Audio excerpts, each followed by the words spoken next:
বাংলার মানুষ নতুন মুখ্যমন্ত্রী পাবে। যখন সেই মুখ্যমন্ত্রী ওত নেবে, তার ভাইপোকে আগামী দিনে বাংলার মুখ্যমন্ত্রীতে বসাতে চাই। সেই স্বপ্ন আমি পূরণ হতে দেব না। তৃণমূল কংগ্রেস পশ্চিম বাংলায় হ্যাটট্রিক করেছে, নেত্রী মুখ্যমন্ত্রী হয়ে গেছে, আর হবে না। 26-এ ওরা কোথা থাকবে? 250-এর হুঙ্কার ছাড়ছিল, 150-এ পৌঁছাবে যেদিন, সেদিন বুঝতে পারবে। আমি বলছি 100-র নিচে থাকবে। 250 দূরস্থ, 150ও দূরস্থ।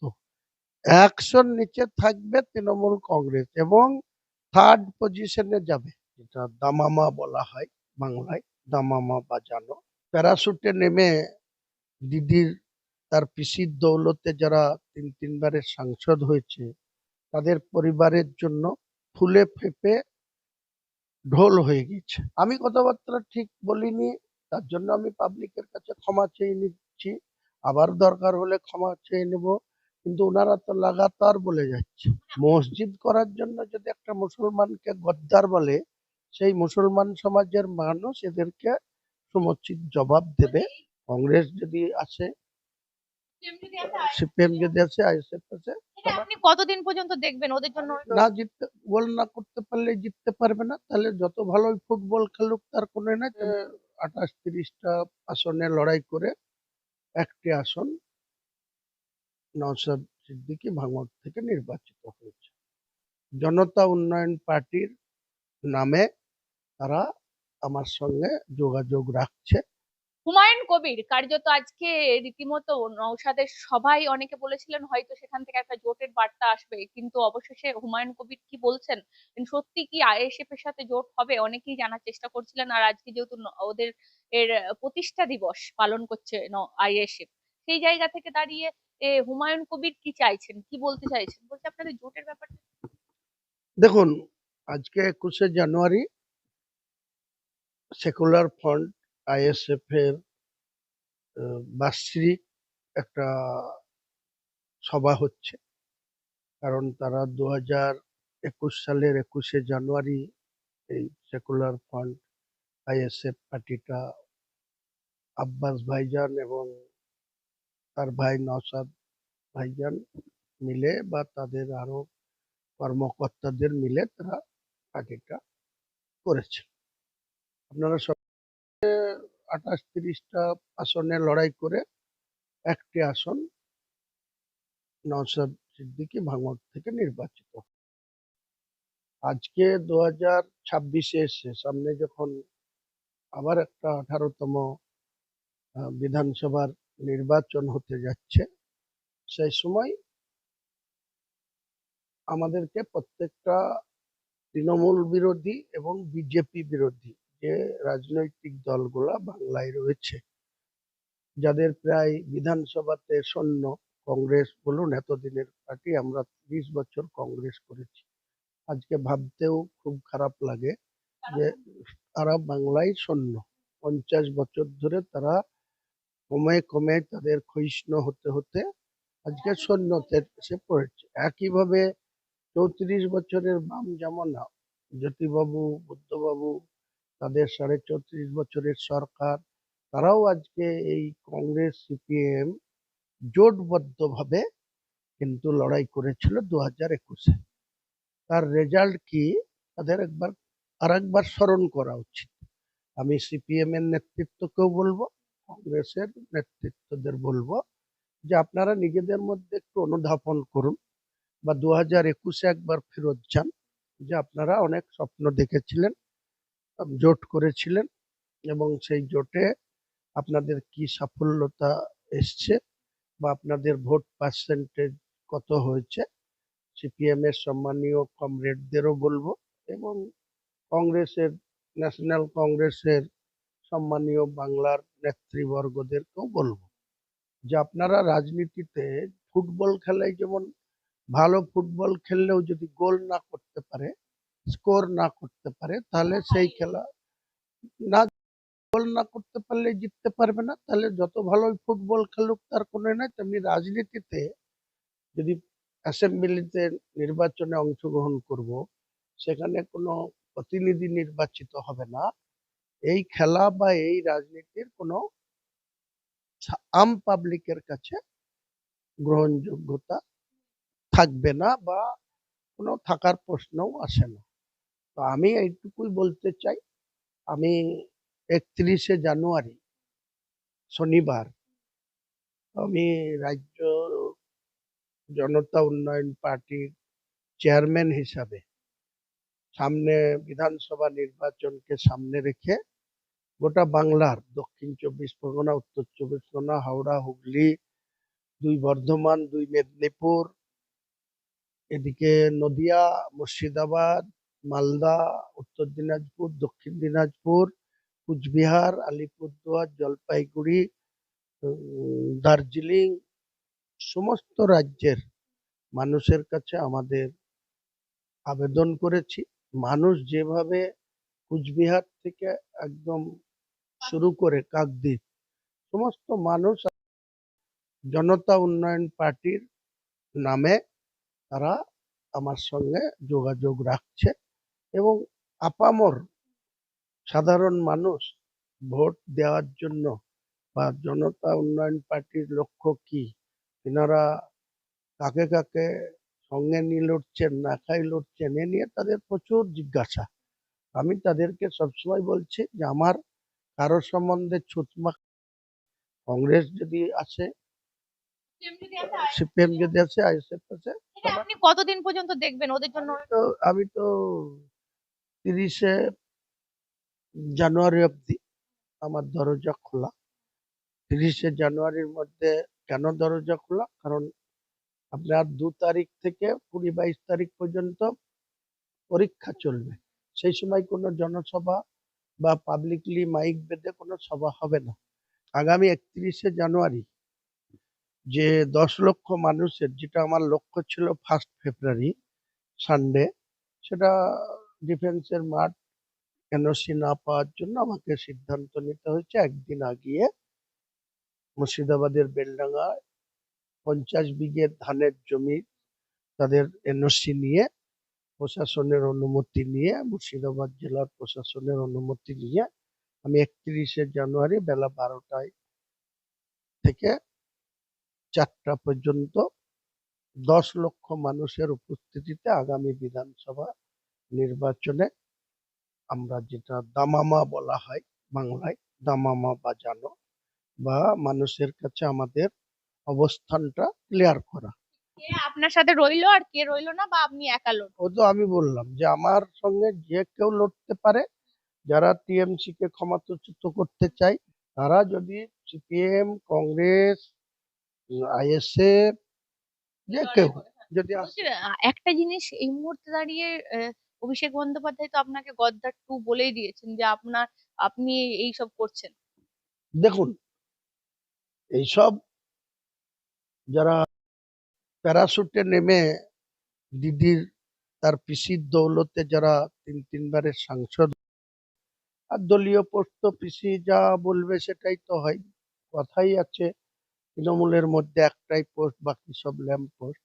কাজেই সেই একটা পোস্টওয়ালা নেত্রী তার ভাইপোকে যে ক্ষমতা দিয়ে রেখেছেন, তিনি আমাকে বলছেন গদ্দার। তার আগে 4ঠা ডিসেম্বর যেদিন আমাকে সাসপেন্ড করা হয় শুধু মসজিদ বানানোর জন্য, তো একজন মুসলমান হিসাবে আমি মসজিদ বানাতে গিয়ে আমাকে তৃণমূল পার্টি গদ্দার বলছে। তা গদ্দারের ডেফিনিশনটা কি? গদ্দার তাকেই বলা যায় যে কারো খেয়ে পড়ে, কারো জমি জায়গা, কারো অর্থ আহ, নিজের নিয়ে নেয় বা তার অর্থকে নিজে ভোগ করে, তাকে গদ্দার বলা হয়। তা ওনার ওই পিসিরই বা কত বিঘা জমি আমি নিয়েছি, না পিসির ভাইপুর কত বিঘা কোন সম্পত্তি আমাকে দিয়েছে একবার প্রমাণ। মসজিদ করার জন্য যদি একটা মুসলমানকে গদ্দার বলে, সেই মুসলমান সমাজের মানুষ এদেরকে সমুচিত 250টা আসন নিয়ে অভিষেক বন্দ্যোপাধ্যায় বলছেন ক্ষমতায় আসছি এদেরকে যোগ্য জবাব দেবো। আমার নিজের উপলব্ধি, আজকের দিনে তৃণমূল কংগ্রেস যে ধরনের ঔদ্ধত্যপূর্ণ কথাবার্তা বাংলার মানুষের কাছে রাখছে, মমতা বন্দ্যোপাধ্যায়ের বক্তৃতার মান যেভাবে নিম্নমানের হচ্ছে বা কথাবার্তা রুচিসম্মত নয়, সাংস্কৃতিক প্রিয় তো নয়, অথচ উনি সাংস্কৃতিক প্রিয় মানুষ বলেন, গায়কদের তবে গাই। আপনি কি কথাবার্তা ঠিক আমি কথাবার্তা ঠিক বলিনি, তার জন্য আমি পাবলিকের কাছে ক্ষমা চেয়ে নিচ্ছি, আবার দরকার হলে ক্ষমা চেয়ে নেব। কিন্তু ওনারা তো লাগাতার মানে আপনি তো একটা জিনিস বলেছেন, আপনাকে তো বলানো হয়েছিল। হ্যাঁ, আমাকে ওই সিট দুটো জিততে হবে, ইউসুফ পাঠান আর আবু তাহেরকে, না হলে সেলিম সাহেব আর অধীর বাবু জিতে যাবেন, এটা বলা হয়েছিল। তাই আমি সেদিন তৃণমূল করে, তৃণমূলের স্বার্থে, তৃণমূলের নেতৃত্বের স্বার্থে সেদিন বলেছিলাম। আজকে যখন সেই তৃণমূলকে আমি বুঝতে পেরেছি যে নেত্রী বাংলার মানুষের উন্নয়ন চায় না, তাদের ব্যক্তি পারিবারিক উন্নত, তার ভাইপোকে আগামী দিনে বাংলার মুখ্যমন্ত্রীতে বসাতে চাই, সেই স্বপ্ন আমি পূরণ হতে।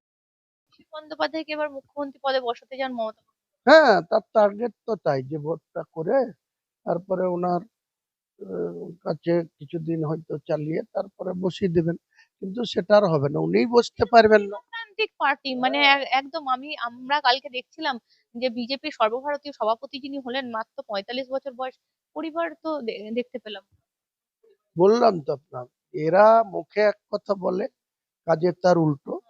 আপনারা যদি রাজনীতি ব্যক্তি যারা বা যে কোনো মানুষ, বাংলার মুখ্যমন্ত্রীর বাবার নাম অমিলেশ্বর ব্যানার্জি, তার মেয়ে মমতা ব্যানার্জি, তিনি, সবাই জানে যে তিনি সংসার করেননি, তিনি এই পার্টির জন্য, বাংলার মানুষের জন্য তিনি সততার প্রতীক সেজে, আজ থেকে 15 বছর আগে যে মমতা ব্যানার্জি আর আজকের যে মমতা ব্যানার্জি, প্রত্যেকটা ক্ষেত্রে তাদের পরিবারের জন্য ফুলে ফেঁপে ঢোল, তাদের কোন জায়গায় কে চিনতো তাদের পরিবারকে, মমতা ব্যানার্জির জন্য তাদের টোটাল 30B হরিশ চ্যাটার্জি স্ট্রিটের এই মমতা সহ তাদের পরিবারকে চিনেছে।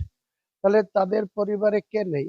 তিনি মুখ্যমন্ত্রী, তিনার ভাইপো এমপি, তিনার আরেকজন ভাইয়ের বউ কাউন্সিলর, তারপরে আর একটা ছোট ভাই, তাকে বিভিন্ন রাজত্ব দখল করে খেতে দিচ্ছে, তাদের আর কিছু ভাই, তাদের রেকমেন্ডে 600 কোটি টাকার টেন্ডার পাওয়া যায়, কিসের বিনিময়ে পাওয়া যায়, এসব বাংলার মানুষের জানতে বাকি আছে? মুখ্যমন্ত্রী 26 তারিখে সিঙ্গুরে যাচ্ছে।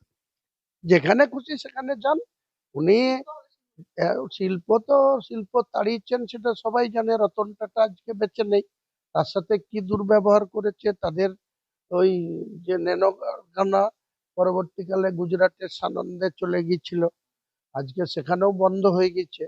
তো বাংলায় 14 বছরের সিএম, তিনি শুধু শিল্প মেলা করেছেন, বিভিন্ন শিল্পপতিদের, আমাদের মুর্শিদাবাদের রেজিনগরে বাসের কারখানা হবে বলেছিল, আজও দেখুন বাউন্ডারি দিয়ে ঘেরা পড়ে আছে, কিছুই হয় না। মুখে উনি লম্পঝম্প আর ওনার মনের মতো করে সবাইকে। তো বলছেন না আপনাদেরকে কার্যত অস্তিত্ব রাখবে না, বান্ডিল। 26-এ ওরা কোথা থাকবে? 250-এর হুঙ্কার ছাড়ছিল, 150-এ পৌঁছাবে যেদিন, সেদিন বুঝতে পারবে। আমি বলছি 100-র নিচে থাকবে, 250 দূরস্থ, 150ও দূরস্থ, 100-র নিচে থাকবে তৃণমূল কংগ্রেস, এবং থার্ড পজিশন। আপনি তো আজকে আমি বলে দিচ্ছি, তৃণমূল কংগ্রেস পশ্চিম বাংলায় হ্যাটট্রিক করেছে, নেত্রী মুখ্যমন্ত্রী হয়ে গেছে, আর হবে না।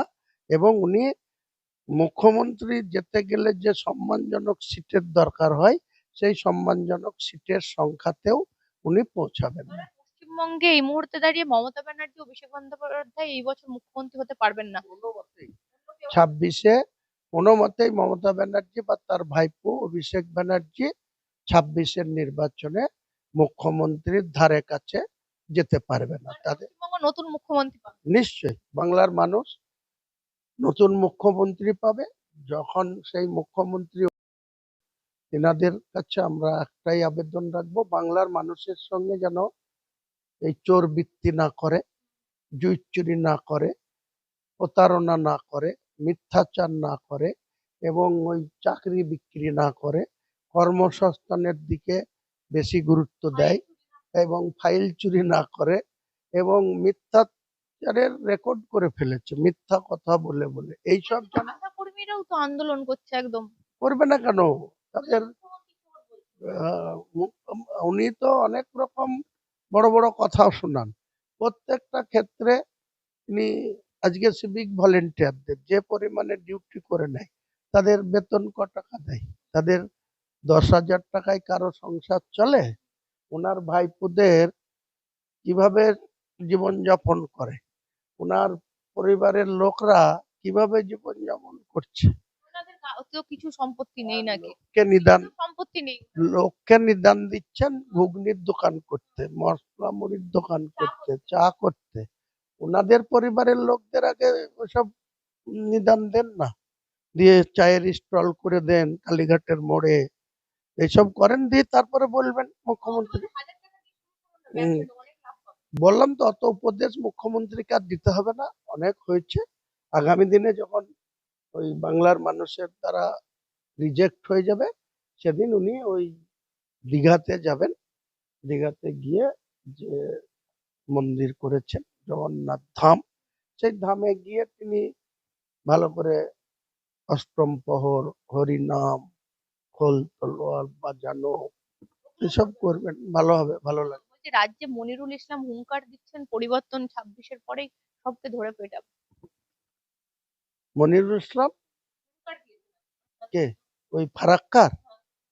ও নিজে যখন ফারাক্কার ওই ইয়েতে গন্ডগোল হয়েছিল শামশেরগঞ্জে, এই হরগোবিন্দ দাস আর তার ছেলে চন্দ্র দাস খুন হয়েছিল, সেই সময় যখন ওখানে গন্ডগোল হয়েছিল, আইন শৃঙ্খলার অবনতি হয়েছিল, ওর বাড়িতে অ্যাটাক করেছিল। যে নিজের বাড়ি রক্ষা করতে পারে না, সে আবার সব তছনছ করে দেবে? নিজের বাড়িতে তখন ভয় ঢুকতে পারেন, নিজের বাড়ি দখল হয়ে গিয়েছিল ওখানকার। বললাম তো বিরাট হনু, ওসব কথাবার্তা ভালো করে চিনি, ভালো করে চিনি। ব্যবসাদার, ব্যবসা করতে করতে এই প্রতীক জৈনদের টিমকে টাকা দিয়ে, এই এদের সঙ্গে টাকা দিয়ে টিকিট নিয়ে এমএলএ হয়ে আগামী দিনে দাঁড়াক না, তারপরে কত ধানে কত চাল হয় ঠিক বুঝে যাবে।